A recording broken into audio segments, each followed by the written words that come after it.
오늘의 수행 목표입니다. 여러분은 학습을 통해 테스트 설계를 통한 테스트 케이스의 실행과 실행 결과를 분석하여 버그를 발견하고 이를 분석하여 원인이 식별된 버그는 수정하고 회귀 테스트를 수행할 수 있습니다. 또한 형상관리 지침에 따라 소프트웨어 변경에 대한 사용자의 요구사항을 확인하고 변경 작업을 수행하며 다음 배포판에 반영될 수 있도록 조치할 수 있습니다.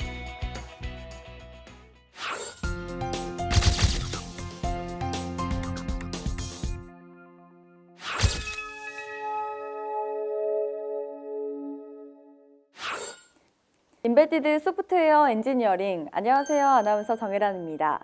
이번 시간에는 임베디드 시스템 버그 수정하기에 대해서 알아보겠습니다. 오늘도 설명을 해주실 이세훈 강사님 그리고 김현우 학생 나왔습니다. 안녕하세요. 네, 안녕하세요.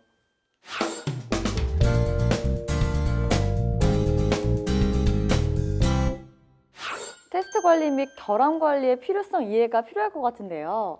네, 테스트는 임베디드 시스템 개발을 수행하면서 결함, 즉 디펙트, 결함을 발견하고 이를 수정하는 데 목적이 있습니다.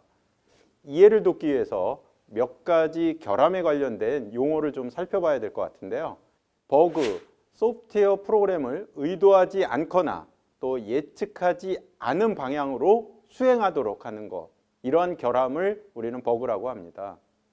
그 다음에 이제 결함인데요. 필요한 기능 수행을 방해하는 소프트웨어 또는 시스템상 결함으로 개발 산출물이나 소프트웨어 및 시스템에서 발생하는 것, 또 버그, 폴트라고도 합니다.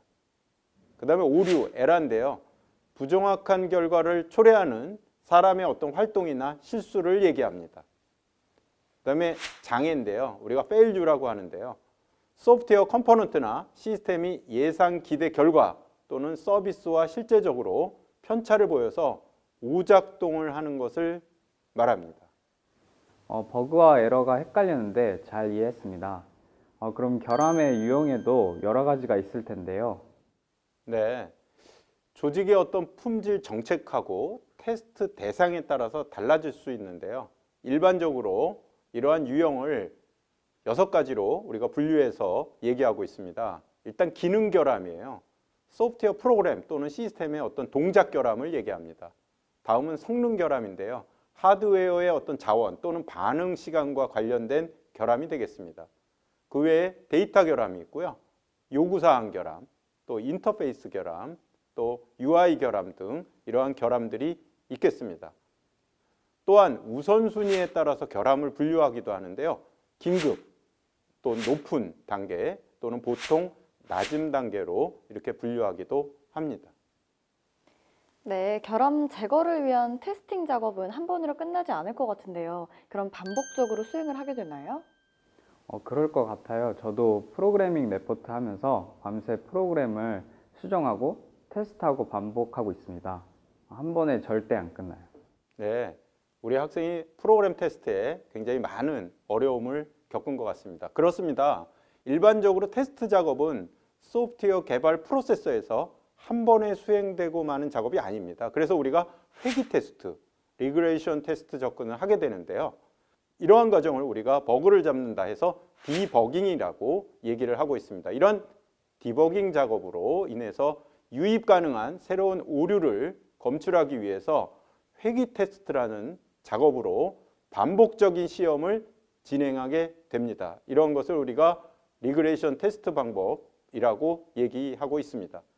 이러한 회귀 시험과 같이 반복적인 작업은 가능한 자동화가 돼서 바로 레포트로 확인할 수 있어야 되겠습니다. 디버깅 기법은 어떤 것들이 있을까요? 우리가 2가지로 얘기해 볼 수 있는데요. 하나는 행위 기반의 디버깅 방법과 관점 기반의 디버깅 방법이 있습니다. 행위 기반 디버깅은 메모리 덤프를 해서 보는 것 또는 출력물 삽입에 의한 디버깅, 자동화 도구를 이용한 디버깅 등이 있습니다. 메모리 덤프는요, 문제의 원인을 메모리 정보에서 일일이 찾아서 분석해 찾는 방법이 되겠습니다. 출력물 삽입은 프로그램에 이것저것 임의의 어떤 출력 코드를 삽입해서 수행시켜서 문제의 원인을 찾는 방법이 되겠습니다. 자동화 도구 같은 경우에는 수행 과정을 추적해 놓고 특정 명령문이 수행될 때 수행을 브레이크, 중단시켜서 문제의 원인을 찾는 그런 방법이 되겠습니다. 관점, 즉 뷰 기반의 디버깅은 귀납적 관점에서의 디버깅, 연역적 관점에서 디버깅 또는 역행 조사에 따른 디버깅으로 우리가 나누어서 디버깅을 할 수 있겠습니다. 실제 소스를 통해서 결함과 버그를 봤으면 좋겠네요. 네, 그럼 간단한 C 언어 소스를 통해서 몇 가지 원인을 한번 찾아보겠습니다.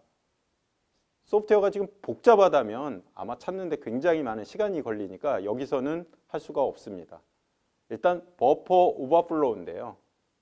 이 예에서 보듯이 이미 할당된 버퍼 메모리를 초과해서 데이터를 읽거나 쓸 때 발생하는 그런 결함 또는 버그가 되겠습니다. 그 다음에 메모리 누수, 메모리 릭인데요. 메모리 할당 후에 반환하지 않거나 메모리 크기 할당 변경에 실패했을 때 발생하는 그러한 결함, 버그가 되겠습니다. 널 포인트 참조 버그가 있는데요. 포인트 값이 널로 정의한 후 널 포인트 값에 접근할 때 발생하는 버그가 되겠습니다. 그 다음에 중복 해제 예가 있습니다. 이미 해제된 메모리 혹은 파일을 다시 해제할 때 발생하는 그런 버그가 되겠습니다. 여기서는 free라는 즉 메모리를 해제하는 것이 두 번이 사용돼서 중복적으로 발생한 그런 예가 되겠습니다. 결함이나 버그가 발견되면 보고서를 작성하고 데이터베이스화 해야겠네요. 예, 그렇죠. 이런 버그들이 발견돼서 그냥 수정했다고 끝나는 것이 아니라 이 버그들을 갖다가 잘 정리해 놔야 다음번에 또 다른 버그를 잡거나 또는 버그를 다시 발생시키지 않을 수 있겠죠. 그래서 먼저 조직 내에서 결함으로 관리할 항목들을 정리를 먼저 합니다. 여기 보이는 것 같이 결함으로 관리할 항목들이 17가지가 쭉 정리되어 있습니다. 또 상황에 맞는 개발 및 테스팅 중에 발견된 결함을 일단 등록을 하게 됩니다. 다음으로 등록된 결함을 할당하고요. 어사인하고요. 그 다음에 할당된 결함을 수정을 하고 수정된 결함 내용을 확인하고 종료를 하게 됩니다.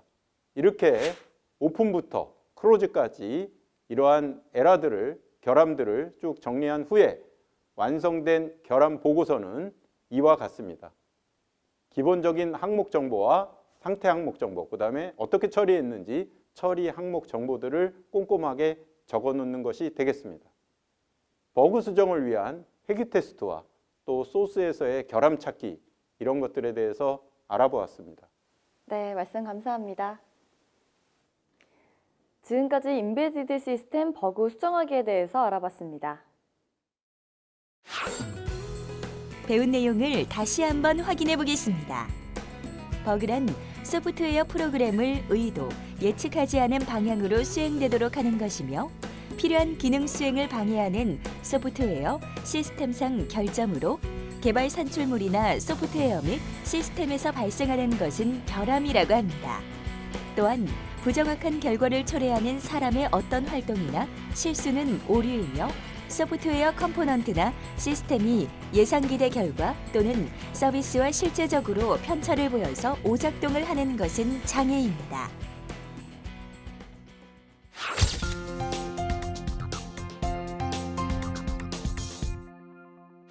지금부터는 인베디드 시스템 변경 관리하기에 대해서 알아보겠습니다. 네, 인베디드 시스템 변경 관리 수행에 있어서 알아야 할 지식은 무엇이 있을까요? 네, 일단 형상 관리에 대한 이해가 필요할 텐데요. 컨피그레이션 매니지먼트, 형상 관리에 대한 이해가 필요합니다. 형상이라는 게 뭔가요? 소프트웨어에서의 어떤 형상은 개발 또는 테스트 동안에 발생한 코드나 문서 등 이런 결과물들을 우리가 형상이라고 얘기합니다. 그럼 형상을 관리한다는 거는 결과물들을 관리한다는 거네요? 예, 간단히 요약하면 그렇습니다. 그렇지만 시스템이 복잡하게 이렇게 된다 그러면 간단치가 않아요. 이런 형상 관리가 굉장히 복잡한 그런 내용이고 별도 부서에서 운영하는 경우도 굉장히 많습니다. 형상 관리를 설명하면요. 개발 프로세스 상에서 시스템하고 소프트웨어 라이프 사이클 기간 동안에 개발되는 어떤 제품의 무결성을 유지하는 것으로 그 대상이 굉장히 넓은데요. 소스 코드 또는 문서, 인터페이스 등 각종 결과물에 대한 형상 항목을 우리가 관리를 하게 됩니다. 이러한 형상에 대한 변경 등을 체계적으로 관리하고 제어하기 위한 어떤 활동 전체적으로 이것을 형상 관리라고 합니다. 그렇다면 형상 관리 절차는 어떻게 되나요? 예, 절차적으로 보면 형상 관리의 어떤 프로세스는 크게 베이스라인 설정이 있고요. 그 다음에 변경 항목 추정 및 통제가 있고요. 그 다음에 무결성 유지로 구분해서 우리가 관리를 하게 됩니다. 먼저 베이스라인에서 형상 식별을 하게 되는데요. 형상 관리의 대상을 식별하고 베이스라인의 기준을 정의하는 활동이 되겠습니다. 세부적으로 형상 항목을 선정하고 베이스라인 기준이 되겠습니다. 형상 항목 선정은 개발 프로세스에서 생산되거나 사용되는 어떤 작업 산출물 또는 작업 산출물을 구분하고 이 중에 변경에 대한 통제가 필요한 산출물을 선정하는 그런 활동을 말합니다.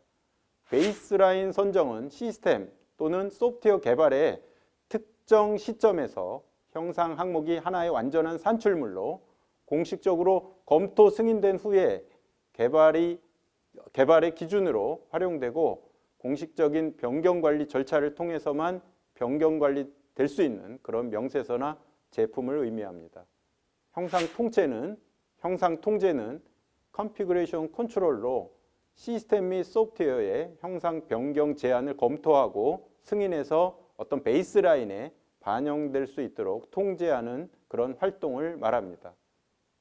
여기에 그림에 보면 그러한 흐름들에 대한 순서도가 나타나 있습니다. 형상 어떤 상태를 기록하는 보고로 보면 시스템이나 소프트웨어 개발 요소 및 변경 항목들이 제대로 반영되어 있는지 또 모든 변경 처리 과정에서의 변경 상태를 기록하고 보고하는 절차로서 개발 상태의 어떤 가시성을 제공하고 효율적으로 관리하기 위한 그런 활동을 이야기합니다. 형상 감사, 오디트가 있는데요. 이 형상 항목이 어떤 변경이 제대로 이루어졌는지 이러한 것들을 검토하고 승인하고 개발자와 유지 보수자들만의 검열이 아닌 좀 객관적인 그런 검증이나 확인 과정을 거침으로써 새로운 형상의 무결성을 확보하는 이러한 활동들을 이야기합니다. 네, 그렇다면 시스템, 소프트웨어 형상 관리의 필요성이 있나요? 필요는 할 것 같은데 구체적으로 어디에 활용하는지가 감이 오지 않네요. 네, 필요성을 좀 여러 가지로 정리를 한번 해보겠습니다. 일단 이전 리비전이나 버전에 대한 정보에 언제든지 접근할 수 있어야 되겠습니다. 이런 형상 관리를 통해서 개발자들은 좀 보다 쉽고 빠르게 원하는 버전이나 또 리비전을 정확하게 다시 복구할 수 있어야 되겠습니다. 이는 개발 구현 단계보다 유지 보수 단계에서 더 필요로 하게 되는데요. 많은 매뉴얼이나 문서들의 양을 줄일 수 있어서 개발 시간 및 효율성을 높이는 데 도움이 되겠습니다. 또 동일한 프로젝트에 대해서 여러 개발자가 동시에 개발할 수 있어야 되겠습니다. 다음으로 개발 소스의 접근을 제한해서 관리할 수 있어야 하겠습니다. 또 에러가 발생했을 때 빠른 시간 내에 수정할 수 있어야겠습니다. 마지막으로 사용자의 요구에 따라서 적시에 최상의 시스템을 공급할 수 있어야겠습니다. 이러한 것들로 인해서 형상 관리에 어떤 필요성이 있겠습니다. 네, 형상 관리 자동화 도구의 필요성은 무엇인가요? 시스템 및 소프트웨어의 어떤 형상을 수작업으로 관리한다면 굉장히 많은 시간과 노력이 필요하겠습니다. 데이터의 일관성을 유지하고 프로젝트의 원활한 업무 수행하고 또 생산성을 높이기 위해서 자동화된 이런 도구들을 활용하는 것이 굉장히 효율적입니다. 여기 나와 있는 것들이 형상관리 자동화 도구의 주요한 기능 및 제품이 되겠습니다. 생산성을 중심으로 뒀을 때와 프로세서 중심으로 두었을 때 제품을 구분할 수 있고요. 생산성을 중심으로 뒀을 때도 로우 엔드와 하이어 엔드로 구분해서 각각의 제품들을 구성해 보았습니다. 여기 있는 제품들 중에 오픈소스로 우리가 가져다 쓸 수 있는 것들을 여러분들이 활용을 해보면 굉장히 좋을 것 같습니다. 형상 관리의 어떤 지침하고 이러한 형상 관리를 하기 위한 조직에 대해서 알아봤고요. 또 이러한 형상 관리를 자동화하기 위한 도구들에 대해서 알아봤습니다. 네, 말씀 잘 들었습니다. 지금까지 인베디드 시스템 변경 관리하기에 대해서 알아봤습니다. 배운 내용을 다시 한번 확인해 보겠습니다. 형상 관리는 형상 관리의 대상을 식별하고 베이스라인의 기준을 정하는 활동인 형상 식별을 시작으로 형상 변경 제한을 검토하고 통제하는 형상 통제 과정을 거쳐 형상 상태 보고, 형상 감시의 순으로 진행됩니다.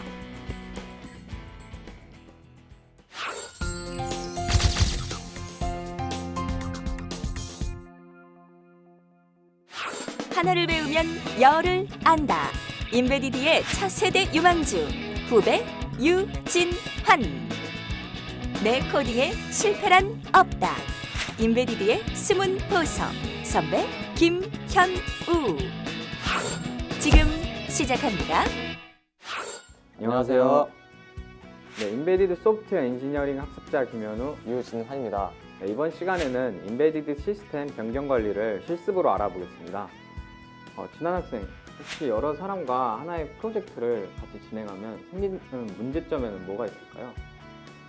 아무래도 여러 사람이 하나의 프로젝트를 동시에 하고 있다면 관리가 힘들어질 것 같은데요. 네, 그렇죠. 팀원이 동시에 작업을 하면 프로젝트가 하루가 다르게 업데이트 될 것이고, 업데이트되는 파일을 팀원과 공유하기 힘들죠. 게다가 팀원 중 누군가가 잘못 작업한 파일을 덮어 쓰거나 이전 버전의 파일로 작업했을 경우 대비하기가 굉장히 힘들어집니다. 그렇다고 팀원 중 누가 어느 부분을 작성하였는지 알기 위해서 또 다른 문서 파일을 만들기에는 번거롭고요. 그럼 어떻게 해결을 해야 하나요? 네, 일반적으로는 보안을 위해 N이나 클라우드 서비스를 이용해서 팀원들과 프로젝트를 공유하고 버전 관리를 하겠죠. 하지만 유저 인터페이스와 함께 이런 작업을 제공하는 시스템이 있습니다. 바로 Git인데요. 저 들어본 적 있는 것 같은데요. 전에 GitHub을 통해서 여러 가지 라이브러리나 소스코드, 문서를 다운로드 받아본 적이 있어요. 네, 많이들 사용해 보셨을 거예요. 그 GitHub에 있는 소스코드도 버전별로 나눠서 관리하고 있을 겁니다. 한 가지 예를 들면 나즈비안의 GitHub에 들어가면 버전별로 모아져 있는 것을 확인할 수 있습니다. 그럼 어떻게 사용을 하나요? 네, 이제부터 차근차근 하나씩 알아보도록 하겠습니다. 네. 우선 Git을 사용하기 위해서는 설치부터 해야겠죠. apt-get 명령을 통해 Git과 Git 코어를 설치해 주세요. 네, apt-get 명령을 통해서 설치해 보겠습니다. 네, Git은 최신 버전으로 설치되어 있고요. 네, Git 코어도 최신 버전으로 설치되어 있습니다. 네, 처음 시작하는 경우에는 사용자 정보를 입력해야 합니다. git config 명령어를 통해 이름과 이메일 주소를 입력해 주세요. 네, 입력해 보겠습니다.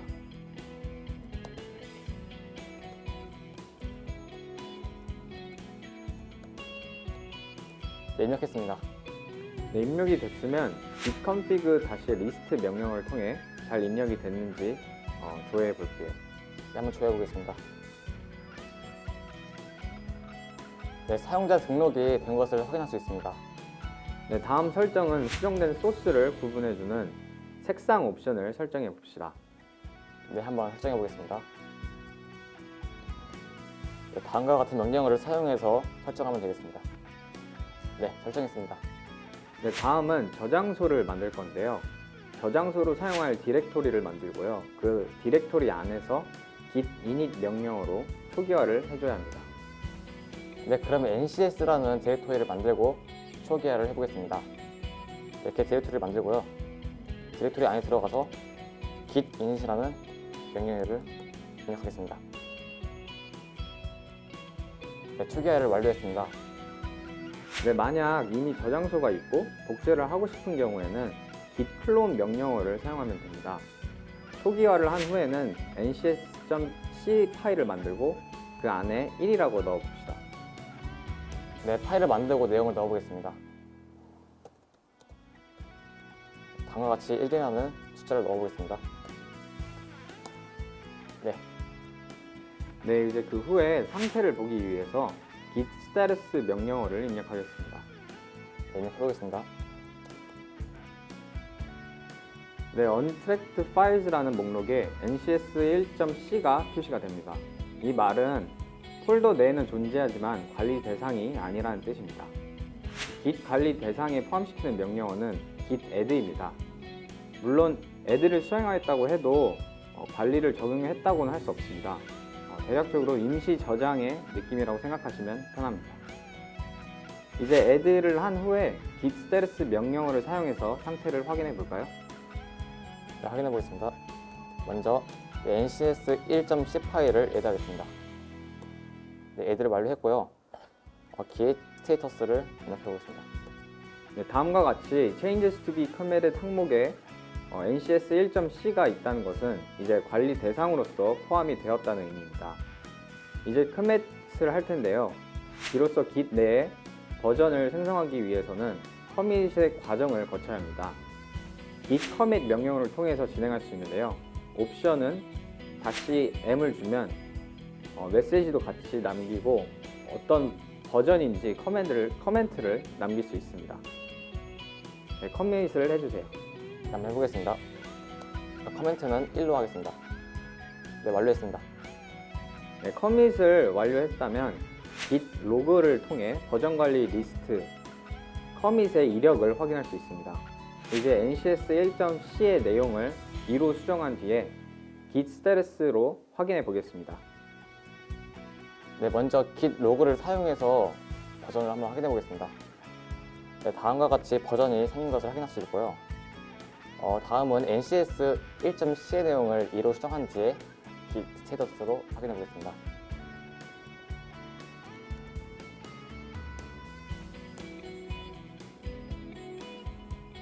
네, 내용을 바꾸고 스테이터스로 상태를 확인해 보았는데요. 네, modified의 ncs 1.c 파일인데요. 네, 파일이 수정되었다는 의미입니다. 이런 식으로 스테이터스 명령어를 통해 파일의 변화나 커밋이 적용이 안 되는 등의 상태를 확인할 수 있습니다. 네, 그런데 깃에서는 파일을 커밋을 바로 하지 않고 add를 하는 과정을 거치나요? 그러는 이유가 있습니다. 프로젝트를 하다 보면 여러 소스 코드를 수정하거나 문서를 작성하더라도 여러 파일을 작성하게 돼서 커밋 시기를 놓칠 수가 있고요. 커밋 하나에는 하나의 작업을 담아 복구를 하거나 내용 확인하기에는 좋습니다. 여기서 add라는 작업을 통해 원하는 파일만 커밋이 가능합니다. 이제 ncs 2.c 파일을 새로 만들어서 2라고 내용을 적은 후 add하고 커밋을 해보겠습니다. 네, 알겠습니다. 먼저 ncs 2.c 파일을 만들고요. 내용으로 2를 넣고 저장하고 나가겠습니다. 그리고 git 스테이터스 명령을 사용해서 상태를 확인해 보겠습니다.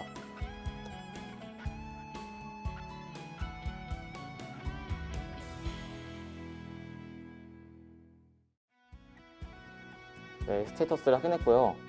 그 다음에는 add 명령어를 사용하겠습니다. 네, ncs 2.c 파일을 add하고요. 그리고 커멘트를 2로 남기고 커밋을 한번 해보겠습니다.